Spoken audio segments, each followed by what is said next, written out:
আসসালামু আলাইকুম।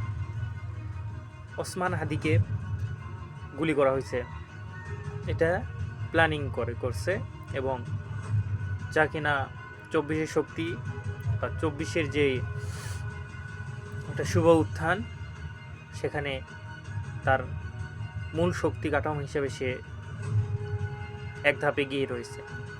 তার ক্ষতি কেউ মেনে নিবে না। তার ক্ষতি হলে 24-এর শক্তি বসে থাকবে না।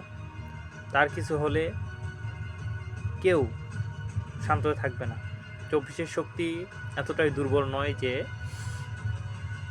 তারা এই হত্যা মামলাকে বা গুলিবিদ্ধকে মেনে নিবে।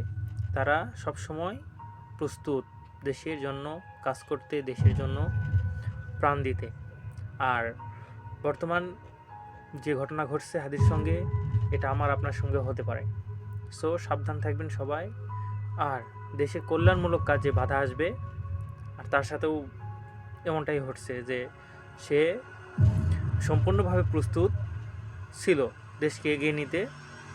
তার মতো পরিশ্রমী, সাহসী, উদ্যম,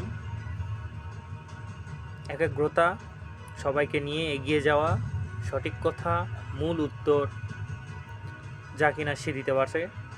আর তার মতো সাহসী লোক যদি আমাদের মাঝে থাকে, অবশ্যই আমরা দেশের জন্য ভালো কিছু করতে পারবো, দেখতে পাবো। তো আপনাদের সবার প্রতি একটা আবেদন থাকবে, তার প্রতি দোয়া শ্রদ্ধা রাখবেন আর সাবধানে থাকবেন।